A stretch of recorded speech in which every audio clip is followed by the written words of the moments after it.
Hadirin yang Allah muliakan, alhamdulillah kita bersyukur kepada Rabbul Alamin atas nikmat yang Allah berikan kepada kita sehingga kita bisa bersua pada kesempatan kali ini dan kita bisa kembali bersama karya para ulama kita dan semoga kita mendapatkan ilmu nafi dan dilindungi dari ilmu yang tidak bermanfaat. Amin ya Rabbal Alamin. Sebagaimana salawat dan salam semoga tercurah kepada Rasulullah alaihi salatu wassalam beserta para keluarga, para sahabat dan orang-orang yang istiqomah berjalan di bawah naungan sunnah beliau sampai hari kiamat kelak. Dan hadirin Allah muliakan dan khususnya mengikuti di online, mohon maaf ada kendala sehingga kita mulai di waktu sekian atau waktu saat ini dan alasannya sudah sampaikan di hadirin yang datang offline dan saya rasa tidak perlu kita ulang kembali dan semoga Allah mau mengampuni segala kesalahan kita dan kekhilafan kita dan semoga Allah SWT menerima amal kita yang sangat terbatas dan sangat pas-pasan ini dan semoga kita mendapatkan ilmu nafi dan lindungi dari ilmu yang tidak bermanfaat. Amin ya Rabbal Alamin. Hadirin Allah muliakan, yang pertama yang ingin saya sampaikan bahwa kembali kita ingatkan bahwa kita berada di Dzulqa'dah dan Dzulqa'dah adalah salah satu dari 4 bulan haram di mana amal ibadah pahalanya dilipat gandakan oleh Allah Subhanahu wa taala dan dosa pun dilipat gandakan oleh Allah Subhanahu wa taala. Maka seorang muslim apalagi yang telah belajar hendaknya manfaatkan bulan ini dengan sebaik-baiknya. Dan ketika kita merasa bahwa bulan ini belum mendapatkan kedudukan yang semestinya di tengah-tengah masyarakat kita, bukan menjadikan kita lemah atau enggak semangat beribadah. Justru sebaliknya. Kendala bagi orang-orang beriman adalah kesempatan. Kendala bagi orang-orang beriman adalah kesempatan. Innamal usri yusra. Sesungguhnya bersama kesulitan ada kemudahan demi kemudahan. Dan Allah menggunakan kata ma'a, bersama, bukan setelah. Di dalam ayat ini Allah menggunakan kata bersama, bukan kata setelah. Jadi innamal usri yusra, sesungguhnya bersama kesulitan ada kemudahan. Maka setiap kendala ada kesempatan.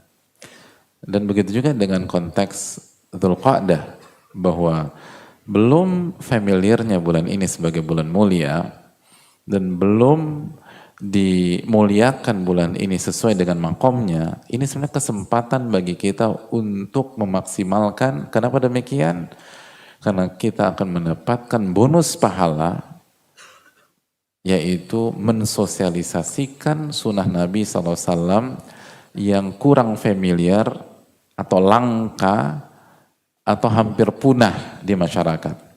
Dan itu bonus pahala yang tersendiri. Man sanna fil islami sunnatan hasanatan falahu ajruha wa ajru man amila biha min ghairi an yanqusa min ujurim syai'a.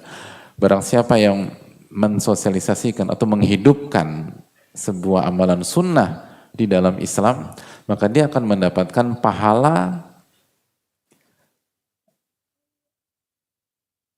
man sanna fil sunnatan falahu ajruha wa ajru man amila biha. Dia akan mendapatkan pahala amal tersebut dan pahala orang yang mengerjakan karena terinspirasi oleh dia. Jadi dapat pahala perintis.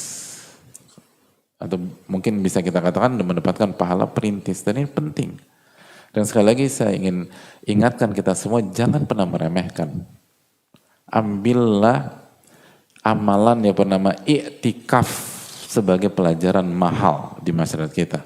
I'tikaf itu sependek pengetahuan saya, di era tahun 90-an itu sangat gak familiar. Gitu. Di era tahun 90-an itu orang aneh banget. Dan masjid-masjid, banyak masjid di ini gak familiar. Saya bicara berdasarkan pengalaman saya nggak bicara seluruh masjid gitu, tapi secara umum, saya pada tahun 90-an melihat fenomena i'tikaf. Ada lihat? Enggak. Oke, pertanyaan kedua, lahir tahun berapa? 2000. Yang dilihat rahim berarti atau dan yang tahun 90-an itu enggak ada. Justru aneh. Gitu loh. Itu waktu tahun 90-an atau 90-an akhir. Itu waktu ayah itikaf, saya pikir ayah berantem sama ibu. Berantem jangan-jangan. Pergi dari rumah. Oh ternyata ada syariat gitu. Namanya itikaf. Hari ini setelah 20-an tahun, itikaf. Semua itikaf. Jadi jangan pernah meremehkan. Wa tilkal ayyamu nudawiluha bainan nas. Hari itu Allah putar. Yang awalnya atau di sebuah era atau di sebuah dekade asing itu bisa jadi populer. Jadi kalau Dzulqa'dah di tahun 2024 atau 1445 Hijriah itu masih orang tuh masih belum memberikan perhatian penuhnya. Kita nggak pernah tahu tahun 2030, 2031, 2032.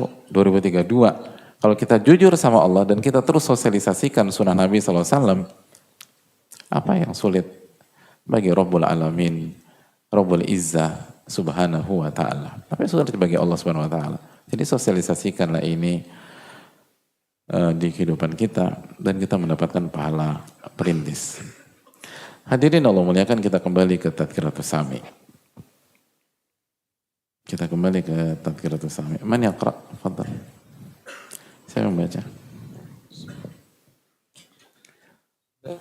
بسم الله الرحمن الرحيم اللهم اغفر لنا ولأستاذنا ولمشايخنا ولوالدينا وللمسلمين أجمعين آمين يا رب العالمين. قال الإمام بدر الدين بن أبي إسحاق إبراهيم بن أبي الفضل سعد الله بن جماعة الكناني رحمه الله تعالى: التاسع أن يطهر باطنه وظاهره من الأخلاق الرديئة ويعمره بالأخلاق المرضية.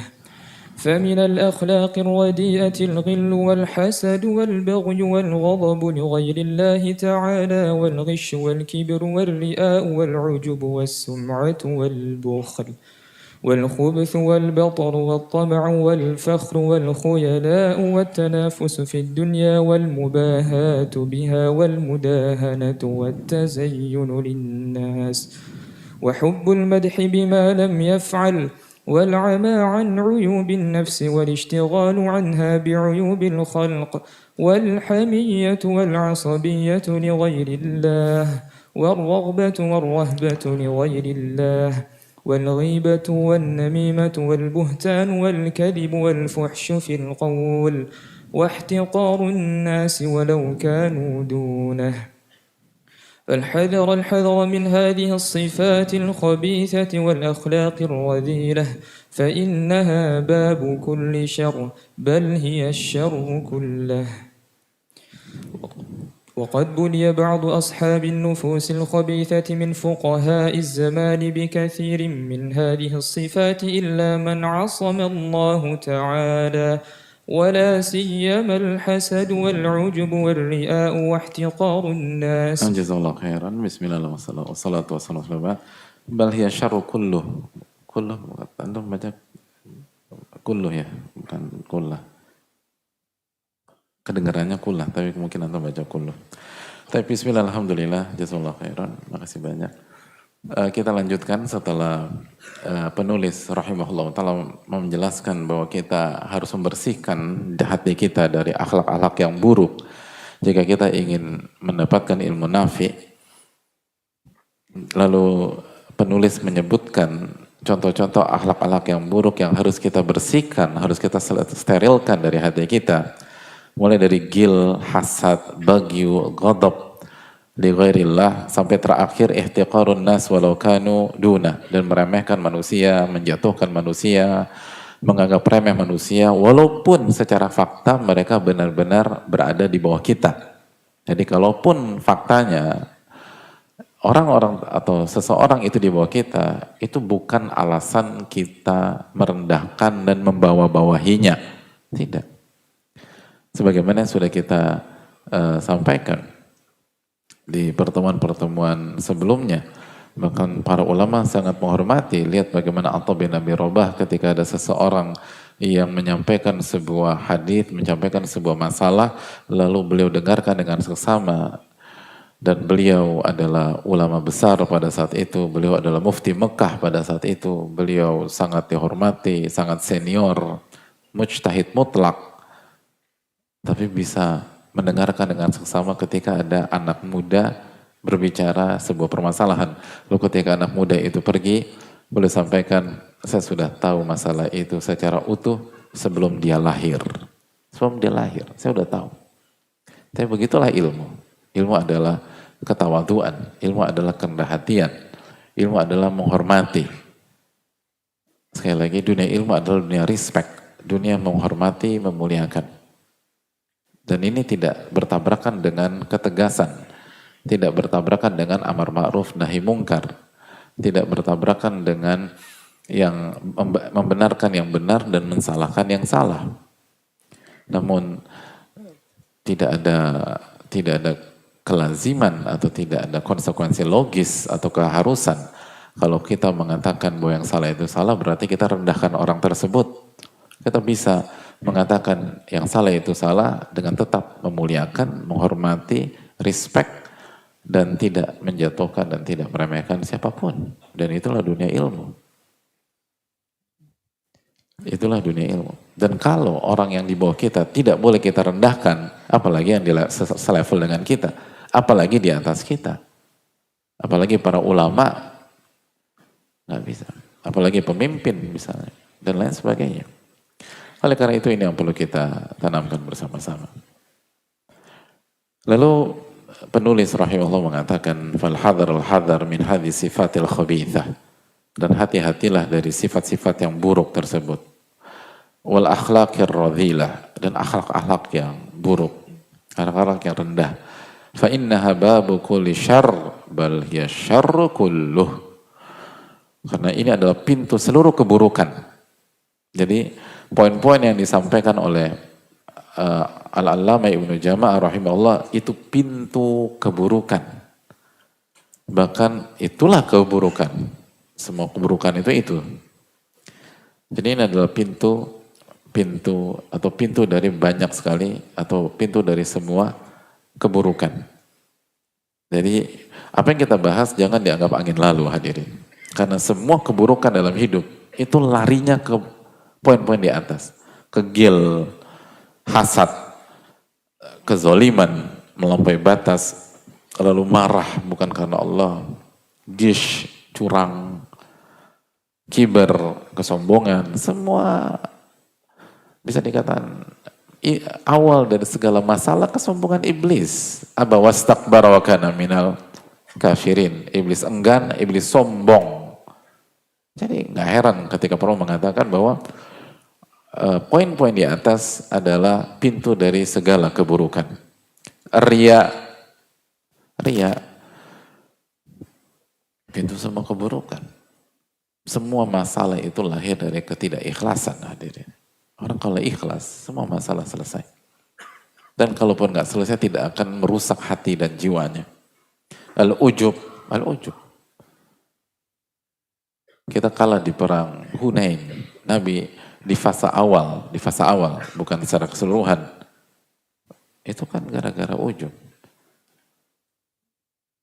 Bayangkan pasukan di mana di sana ada Nabi kita Sallallahu Alaihi Wasallam, ada nama-nama besar, ada Abu Bakar As-Siddiq dan lain-lain. Apa kata Allah? Idh a'jabatkum kathratukum, dalam surat At-Taubah ayat 25. Ingatlah ketika sebagian kecil dari kalian ujub, itu satu, semua kalah di fase, atau semua porak-poranda dalam term waktu, walaupun term waktunya singkat, tapi sangat-sangat menunjukkan sebuah pelajaran yang berharga bagi kita. Jadi nggak heran kalau para ulama mengatakan ujub adalah salah satu pintu dari semua keburukan. As-sum'ah, menceritakan amalan ibadah agar dipuji oleh orang. Jadi al-bukhl, pelit. Penuntut ilmu nggak boleh pelit. Nggak boleh pelit. Itu ngerusak gitu. Ibu-ibu suami masih pada pelit nggak, Bu? Nggak pernah. Diem ibu-ibu. Udah pada pulang kayak. Ya, ibu-ibu diem. Masya Allah. Sukutu hawifakuha kata Nabi SAW. Diamnya wanita itu setuju. Masya Allah.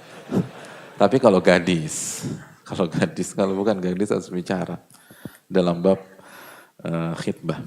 Oke.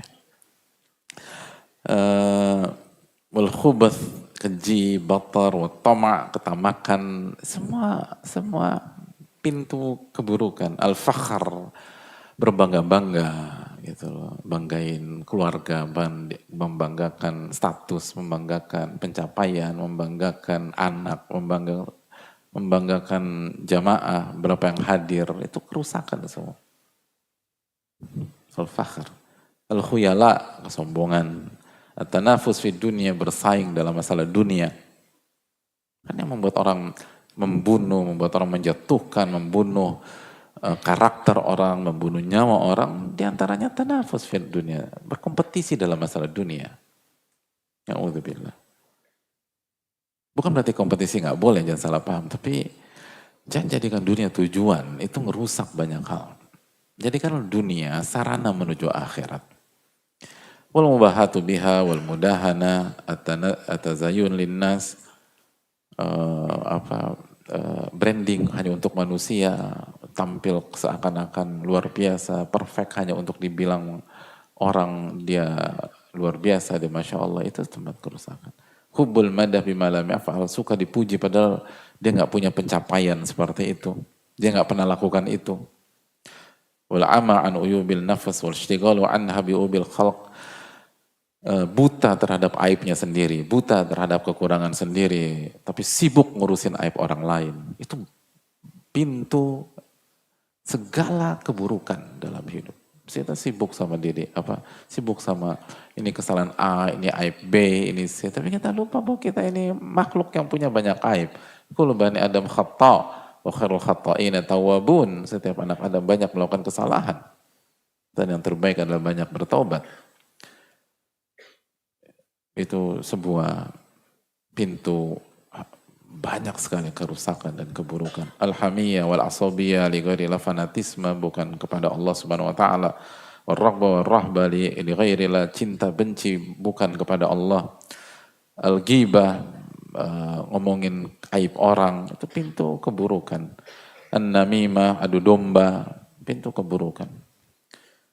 Al-buhtan wal kadhib, kebohongan kita tahu, wa innal kadhiba yahdi ilal fujur, kata Nabi SAW, bahwa dosa itu akan membawa kepada berbagai macam kefajiran. Wal fuhsh fil qaul, dan kata-kata kotor. Wa ihtiqarun nasi walau kanu duna, dan merendahkan manusia walaupun memang mereka di bawah dia. Itu semua adalah pintu dari berbagai macam kerusakan. Dan jadi poin saya, kenapa saya ulang lagi, kita punya series yang cukup panjang dalam membahas poin-poin di atas. Tolong diingat-ingat lagi, karena kalau kita ingin berubah, kata para ulama, poin-poin tadi itu kunci dari pintu dari kerusakan, pintu dari keburukan. Jadi kalau kita bisa hilangkan sifat-sifat itu dari hati kita, tanpa kita sadari kita akan naik kelas ke level yang berbeda. Walaupun kita nggak pernah klaim. Walaupun kita merasa masih banyak kekurangan, masih banyak kesalahan. Tapi di sisi Allah, lalu orang-orang yang kenal dengan kita, oh enggak, ini orang berubah. Dan itulah tujuan dari menuntut ilmu. Agar kita bertakwa kepada Allah. Innama yutlabul ilmu liyuttaqallahu bih. Sufyan Ats-Tsauri rahimahullah mengatakan, sesungguhnya ilmu itu dipelajari agar kita bisa bertakwa kepada Allah Subhanahu wa taala. Waktu maghrib dan insyaallah kita akan lanjutkan ba'da salat biidznillah taala. Dan bagi jamaah sekalian yang di spot atau di tempat yang yang tidak kondusif, mungkin panas atau gerah dan lain sebagainya, ingatlah sabda Nabi SAW, al-ajr Allah atau inna idhamil jazama idhamil bala, kata Nabi SAW. Sesungguhnya besarnya pahala tergantung besarnya ujian dan cobaan. Gitu. Jadi insya Allah pahalanya besar, jangan mengeluh dan berusaha untuk tetap khusyuk dan semoga Allah memberikan pertolongan. Amin ya rabbal alamin. Dan kita akan lanjutkan pada maghrib biidznillah ta'ala. Wassalamualaikum warahmatullahi wabarakatuh.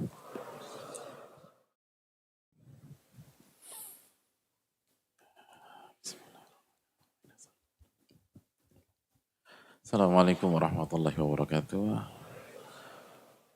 Bismillahirrahmanirrahim. Alhamdulillahirabbil alamin wa bihi nasta'in ala umri dunya waddin. Allahumma salli wa sallim wa barik wa an'im ala nabiyina Muhammadin wa ala alihi wa sahbihi ajma'in.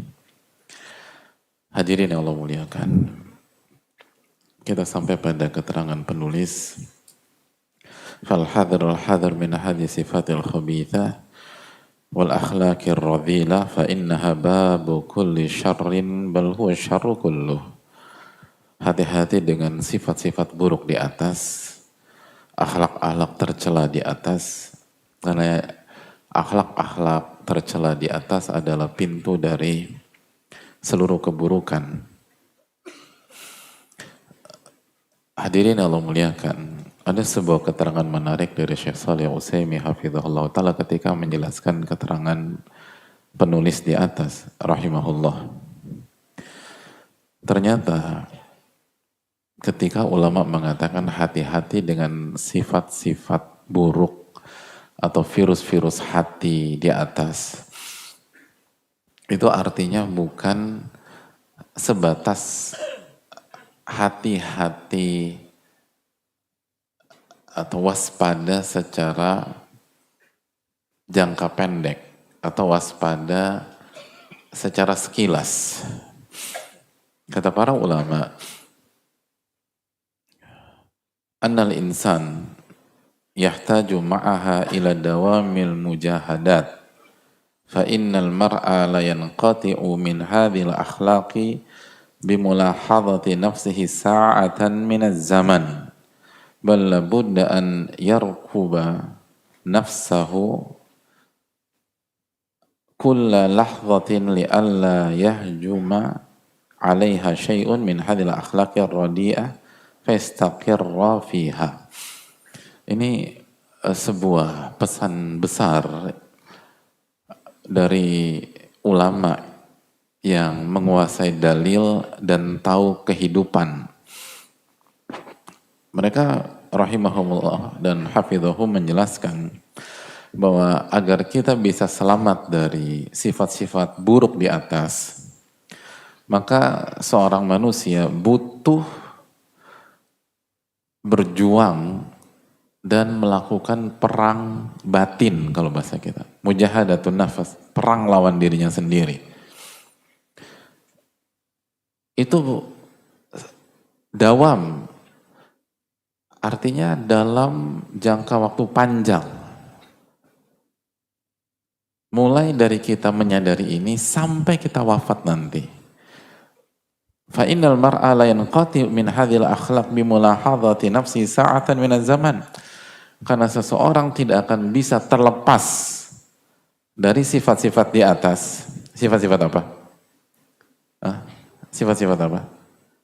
Ya, hasad, sombong, melampaui batas, suka marah-marah, curang, riya, ujub, sum'ah, pelit, tamak, terus berbangga-bangga, lalu membanggakan dunianya, berkompetisi sebagai atau dunia sebagai tujuan, lalu suka dipuji padahal dia nggak melakukan hal tersebut, sibuk sama aib orang, lupa aib sendiri. Kita nggak akan bisa lepas dari sifat-sifat tersebut kalau kita hanya berjuang dalam satu waktu saja. Nggak bisa. Gak akan bisa, kata para ulama. Bal labudda an yarqubu nafsahu kulla lahdhah. Justru yang harus dilakukan adalah kita harus fokus dan memata-matai diri kita sendiri setiap saat agar nggak diserang balik oleh akhlak-akhlak tersebut. Jadi jangan berpikir bahwa sifat-sifat di atas itu akan kita lumpuhkan hanya dengan ngaji setiap pekan. Nggak bisa. Kajian kita setiap pekan ini itu untuk membuka mata dan menjelaskan betapa bahayanya dan beberapa tips yang bisa digunakan. Namun kalau kita berpikir hanya kajian setiap pekan bisa menghilangkan sifat-sifat buruk itu, kita keliru hadir. Kita keliru. Sifat-sifat di atas baru bisa dibuang dari diri kita kalau kita menabuhkan genderang perang melawan diri kita sendiri, bukan sama orang lain, sama diri kita setiap saat. Bahkan dijelaskan sebagian para ulama klasik seperti Al-Ajuri rahimahullah, gak cukup sama diri kita, kita butuh guru, bayangkan, butuh guru untuk bisa membersihkan hati kita. Kata Al-Imam Al-Juri dalam kitabnya dalam masalah ini, bahwa diri Anda seperti muhur. Muhur itu anak kuda, perang. Anak kuda tidak akan bisa menjadi kuda perang yang jago ketika dia dewasa tanpa pelatih. Tanpa pelatih, gak bisa. Gak bisa natural. Tiba-tiba jago gitu jadi kuda perang, gak bisa. Harus pakai pelatih. Nah begitu juga dengan diri Anda. Gak akan bisa menampilkan performa yang maksimal kalau tidak ada pelatih. Itu masalahnya. Jadi ini yang menunjukkan kenapa kalau kita melihat misalnya ada orang rajin ngaji tapi gak berubah. Tetap sombong, tetap ngeremehin orang, suka dipuji. Karena memang gak cukup hanya dengan datang ke kajian. Oh kalau gitu percuma Pak Ustadz, mungkin ini akhir perjumpaan kita. Ya kalau Anda meninggal atau saya meninggal malam ini mungkin akhir perjumpaan kita. Tapi kalau kita berpikir demikian yang akan selesai masalah. Kita harus datang ke kajian dan kita harus mengisi setiap hari dengan mujahadatun nafas. Dengan memantau, dengan melihat, dengan melakukan perlawanan. Bahkan perang. Lawan siapa? Diri kita. Perang batin. Sebagaimana sabda Nabi SAW, Al-mujahid man jahada nafsahu fi ta'atillah. Mujahid adalah orang yang berperang melawan dirinya agar terus berada di ketaatan kepada Allah Subhanahu wa taala. Nah repot, yang namanya perang. Itu kan semua kepala negara itu butuh advisor, butuh orang memberikan masukan, jenderalnya turun semua, kasih strategi ini, kasih strategi ini, kasih strategi ini. Nah pertanyaannya kita punya perangkat itu apa tidak? Itu poinnya. Makanya idealnya butuh guru. Tapi kalau kita belum bisa, semampunya kita fattaqullaha mastata'tum. Makanya hadirin Allah muliakan. Sampai-sampai seperti Thabit Al-Bunani pernah menyampaikan bahwa kabattu nafsi alal qiyam 20 sana. Aku tuh melawan diriku sendiri agar bisa sholat dan beribadah dengan benar. Dengan zohir dan batin. Dengan zohir dan batin. Itu 20 tahun prosesnya. 20 tahun. Thabit Al-Bunani, nama besar dalam dunia ilmu. Belum lagi Ibnu Munkadir, gurunya Imam Malik.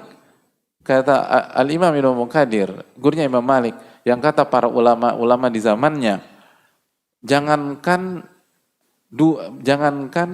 bertanya dan berkomunikasi dengan Ibnu Munkadir. Anda melihat Ibnu Munkadir saja, iman Anda naik.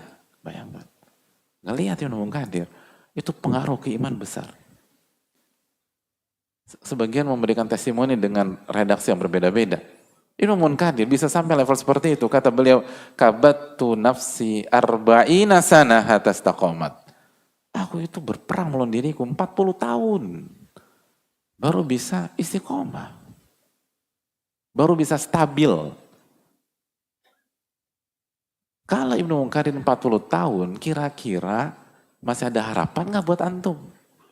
Nah itu kan. Antum ibnu siapa? Ya, ingat aja bapak kita siapa namanya. Gimana hadirin? Kalau Ibnu Munkadir 40 tahun, kira-kira kita masih punya harapan nggak? Hah? Kalau jawabannya enggak, ini kajian terakhir kita. Buat apa kita ngaji orang nggak punya harapan? Jawabannya masih. Oh berarti kita lebih hebat dari Ibnu Munkadir. Jadi Pak Ustadz ngelihat dari aura saya itu lebih tinggi daripada Munkadir. Ya enggak begitulah, enggak ada ceritanya kita lebih hebat dari Munkadir. Tapi kita enggak dituntut oleh Allah Subhanahu wa taala harus sampai di level beliau. Kul kullun ya'malu ala syakilatih, kata Allah Subhanahu wa taala. Setiap orang bermain di kotaknya masing-masing. Di levelnya masing-masing. Kita tidak diukur oleh Allah Subhanahu wa taala dengan penggaris orang lain dalam tanda kutip. Kita diukur oleh Allah Subhanahu wa taala pakai penggaris kita. Itu enaknya agama kita. Kita nggak harus seperti si A, seperti si B atau seperti no, enggak, tidak. Setiap orang beda. Sebagaimana potensi kita beda-beda. Potensi kita beda, kesempatan berkembang kita beda, kesempatan pendidikan kita berbeda, kesempatan belajar kita berbeda. Lalu habis itu kita diukur dengan penggaris orang lain, nggak adil hadirin. Hadirin bisa ngikutin nggak sih? Ini pelajaran matematik ya Pak Ustadz nih. Saya rasa hadirin banget. Maksudnya penggaris orang lain itu nggak pakai standar orang lain gitu loh. Nggak pakai, karena kita beda. Itu enaknya kita. Allah berfirman dalam surat Al-Isra ayat 84 itu. Qul kullun ya'malu ala syakilati. Setiap orang beramal sesuai dengan kotaknya masing-masing. Ibnu Munkadir makomnya ulama besar. Kata para ulama Sayyidul Qurra. Itu pemimpinnya para qari. Yang perlu kita tangkap adalah bacalah keterangan-keterangan dan perjalanan hidup para ulama dengan ilmu dan hilm. Makanya pentingnya ilmu dan hilm. Kalau bahasa kita pentingnya ilmu dan wisdom. Pentingnya ilmu dengan kebijaksanaan. Jadi nggak letterlock gitu loh. 40 tahun berarti saya 40 tahun. Saya usia sekarang 40 tahun. 40 tahun, 80, nggak ada harapan udah. Udah nggak jadi, udah. Hijrah tuh berat bro, dan kita nggak usah lah gitu. Jadi bukan begitu. Karena wisdomnya adalah ini butuh mujahadah, ini butuh perjuangan. Ini bukan hanya datang seminggu sekali, selesai masalah. Nggak bisa. Ini harus perang setiap hari. Perang melawan nafas kita, diri kita. Dan lawan syaitan. Agar kita bisa, bahkan kita butuh seorang guru kata sebagian para ulama. Kalau mungkin kan, kalau kita bisa punya akses. Dan kalau tidak bisa, fattakullah mastata'tum, bertakwalah kepada Allah semampu kalian. Karena ini hal yang pelik. Sangat pelik hadirin. Sampai ulama mengatakan, jadi jangan berpikir hanya sekali dua, nggak bisa. Ini harus terus.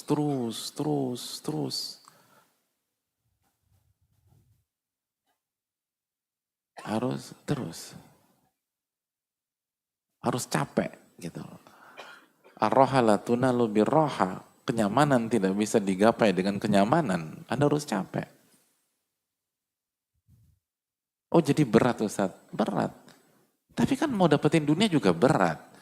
Jangan pakai standar ganda. Kalau untuk dapetin dunia bisa kita pakai teori no pain, no gain, tidak ada serasa sakit maka nggak akan mendapatkan hasil.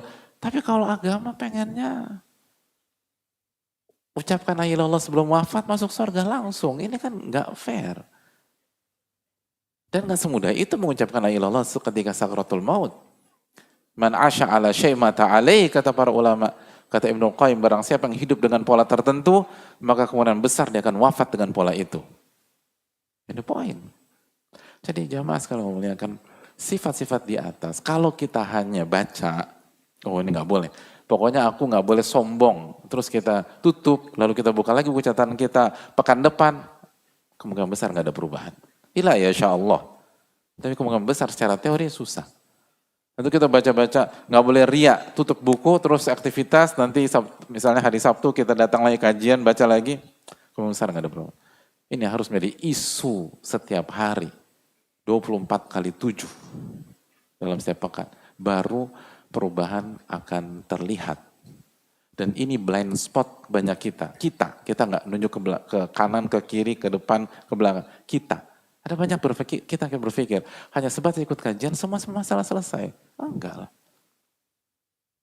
Kajian adalah bekal untuk menghadapi kehidupan real dan harus diamalkan. Dan harus diperjuangkan. Ini sulitnya minta ampun.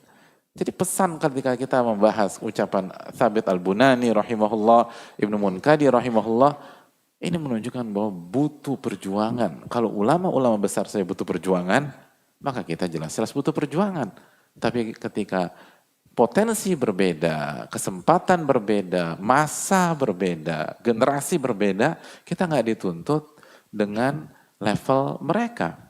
Tapi wisdomnya, bijaknya, bahwa harus ada perjuangan hadir, nggak bisa enggak. Dan itu membuat orang sukses itu selalu minoritas. Karena nggak mudah untuk siaga setiap saat, capek. Tapi memang hidup demikian. Hidup demikian hadirin. Rohanya orang beriman di surga nanti, bismillah. Dunia darut ta'ab, dunia itu tempatnya rasa capek, rasa letih. Dan begitulah hidup. Dan minta pertolongan kepada Allah Tabaraka wa Ta'ala. Jadi jangan berpikir bahwa setelah, apalagi kalau kita berpikir setelah kita ngaji, karena ngaji sama Ustadz A, Ustadz B, Ustadz C, udah dapat pasti nih, udah dapat legitimasi, saya bersih. Gak bisa. Setiap orang harus berjuang. Karena kita dibangkitkan dan berhadapan dengan Allah sendirian. Sebagaimana kita lahir sendirian, kita wafat sendirian, dan kita akan dibangkitkan dan berhadapan dengan Allah sendirian. Maka setiap hamba melihat dirinya masing-masing. Harus berjuang. Jadi jangan berpikir bersih dari sombong, bersih dari riya, bersih dari hasad, bersih dari ujub, bersih dari ambisi terhadap dunia, bersih dari sifat meremehkan orang, itu begitu aja. Hanya ngaji 1-2 kali selesai. Bahkan hanya, walaupun ngaji kita bertahun-tahun, tapi kalau sebulan sekali, seminggu sekali, dan tidak menjadi isu per hari. Dan bukan hanya isu per hari, perang per hari. Perang, kata mujahadah. Jihadun nafas, kata para ulama. Perang lawan diri kita setiap hari. Nah masalahnya, kita udah kelamaan gencatan senjata hadirin. Gitu. Jadi gencatan senjata sama nafsu kita, damai terus. Makanya gak berubah-berubah. Nabi SAW mengatakan, Al-Mujahid man jahada nafsahu fi ta'atillah. Orang yang berjihad adalah orang yang berjihad melawan dirinya agar tetap di atas ketaatan kepada Allah Tabaraka wa Ta'ala. Dan blind spot kita banyak. Maka butuh proses yang tidak sedikit. Tapi sekali lagi, intas dukillah yastuka, jika Anda jujur kepada Allah, Allah akan wujudkan cita-cita Anda. Tapi harus ada perjuangan. Harus ada pengorbanan. Itu hal yang sangat penting untuk kita camkan bersama-sama. Allahu ta'ala alam bisawab. Itu yang bisa kita sampaikan dari keterangan para ulama. Dan sebelum kita tutup, kita ingatkan satu hal penting jamaah sekalian Allah muliakan. Kita akan lanjutkan di pertemuan yang akan datang Tadkiratus Sami. Dan masih ada waktu lumayan. Dan saya ingin mengingatkan bahwa sekali lagi bulan Dzulqa'dah, hadirin sekalian, sebagaimana bulan ini adalah bulan haram, di waktu yang bersamaan, bulan ini pun juga bulan haji. Bulan haji. Dan nasihat para ulama kita, seperti dinasihati oleh Syekh Abdul Aziz Al-Syekh dan para ulama yang lain bahwa hendaknya di bulan-bulan ini kita fokus ke haji, baik yang akan berangkat atau yang tidak berangkat. Yang tidak berangkat fokus ke makna haji dan bagaimana kita berjuang untuk haji jika kita belum pernah berangkat. Semoga Allah memberikan taufik kepada seluruh jamaah sekalian untuk bisa menunaikan ibadah haji. Amin ya rabbal alamin. Dan ini penting jamaah sekalian. Hadirin yang Allah muliakan, hidup ini cuma sekali lagi. Jangan pernah sampai kita gagal naik haji karena kelalaian kita. Karena kesalahan dan blunder fatal kita. Kalau kita ternyata nggak berhasil naik haji, pastikan karena memang kita nggak mampu dari awal sampai akhir hayat kita. Sehingga kita ada hujah, argumentasi di hadapan Allah Tabaraka wa Ta'ala. Ini haji jamaah sekalian. Haji itu kata para ulama, sebagaimana dijelaskan oleh Ibnul Qayyim rahimahullahu ta'ala. Jadi lihat bagaimana para ulama ya, ketika bicara tentang haji. Saya ambil contoh Ibnul Qayyim rahimahullah. Dan ada banyak ucapan, Imam Abu Hanifah juga punya ucapan yang menarik dalam masalah haji. Ibnul Qayyim untuk kesempatan kali ini. Dan insya Allah saya akan ingatkan terus di pekan-pekan bulan haji ini tentang ibadah haji. Kata Ibnul Qayyim dalam kitab Miftah dari Sa'adah, wa ammal hajju fasya'nun akhar. Adapun ibadah haji maka berada di level yang berbeda. Berada di level yang beda. Saya agak loncat, lalu kata beliau, wa sya'nuhu ajal min an tuhita bihil ibaratu.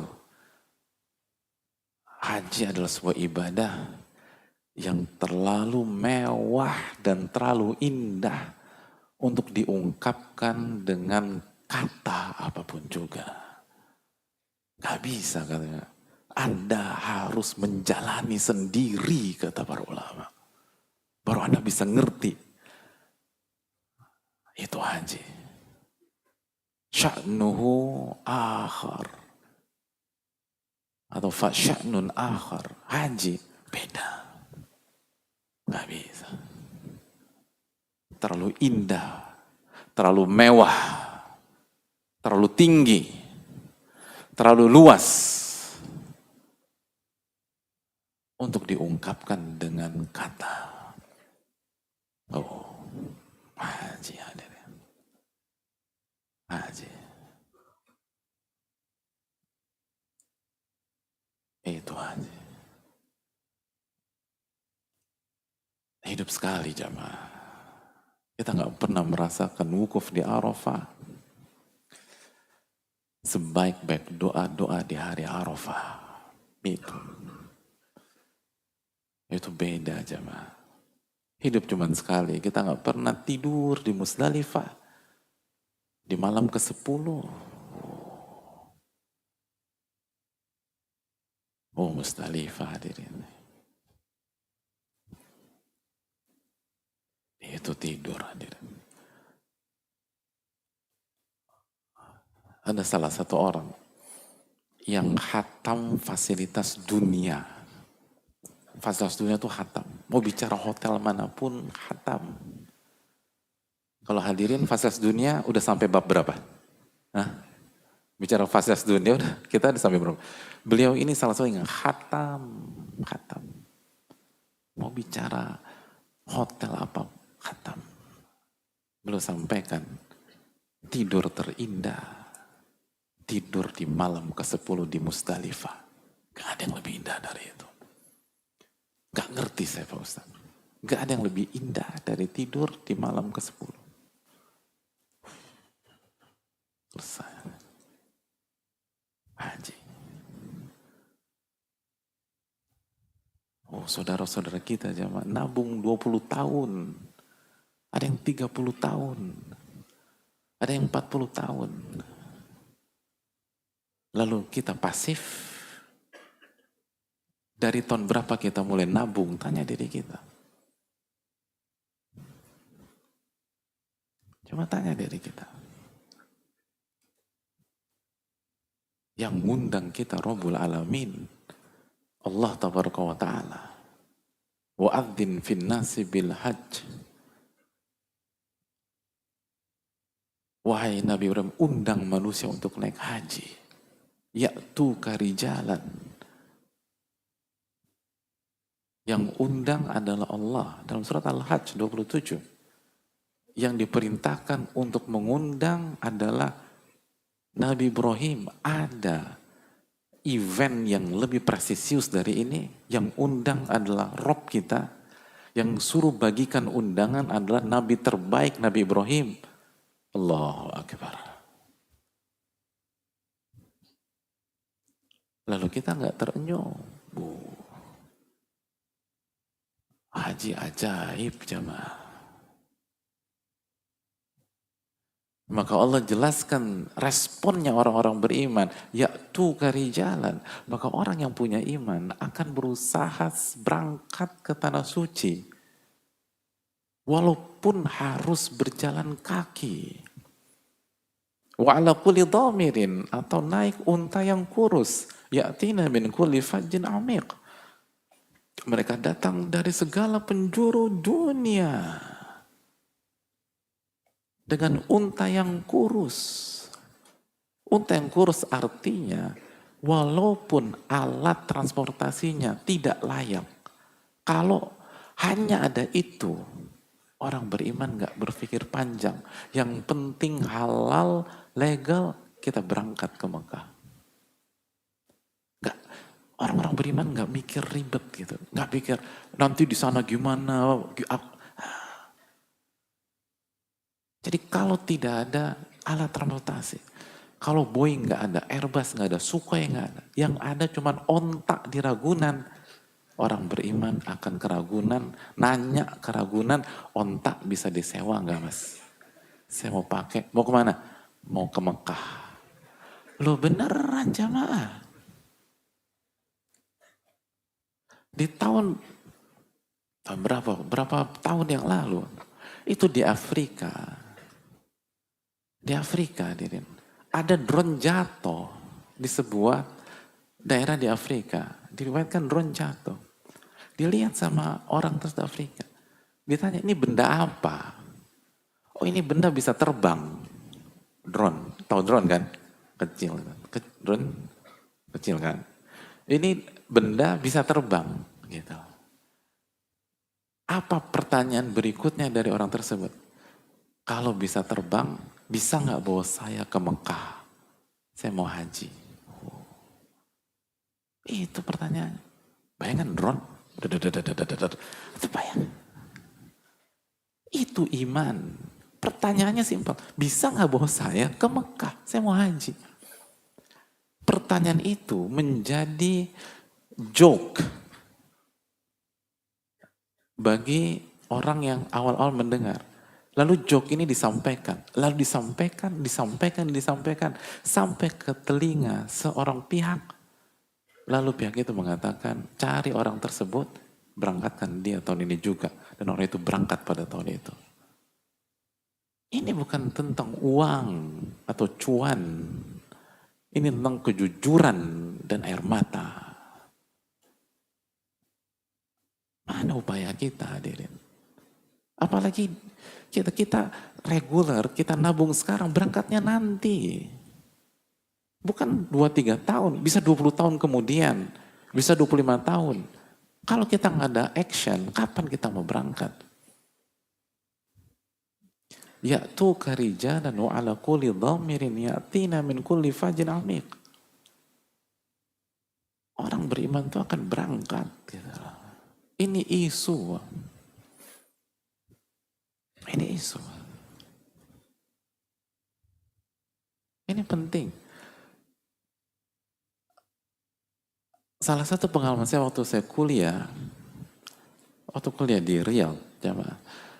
Itu di ketika masuk musim haji, salah satu dosen datang ke masjid asrama.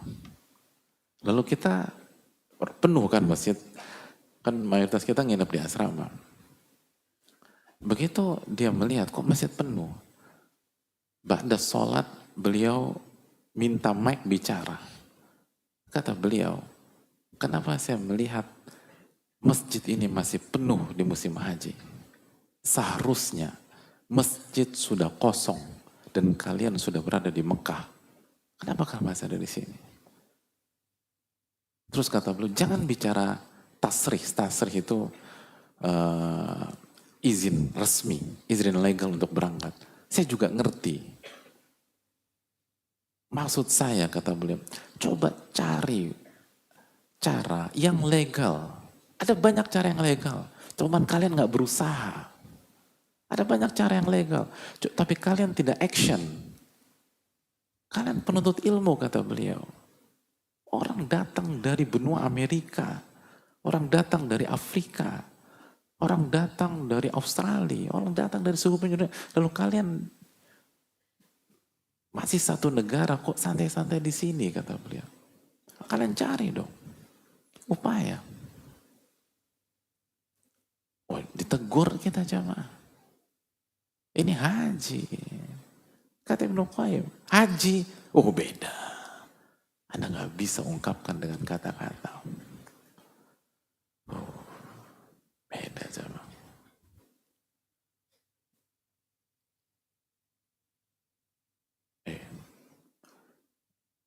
Itu suasana tanggal 10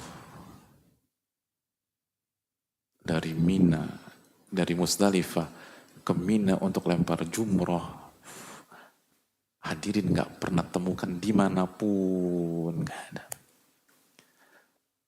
Jutaan orang dari seluruh penjuru dunia berjalan bersama ke satu titik sambil bertalbiyah, sambil mengumandangkan labbaik Allahumma labbaik, labbaik la syarika lak labbaik, labbaik Allahumma labbaik.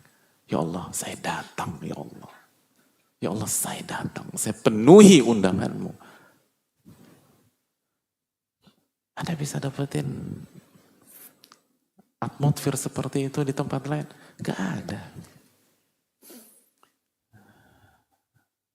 Ini musim haji jamaah. Berjuanglah. Mungkin kita nggak bisa haji tahun ini. Tapi ini adalah stepping stone. Ini adalah anak tangga untuk berangkat di tahun depan. Anak tangga untuk berangkat di tahun yang akan datang, insya Allah.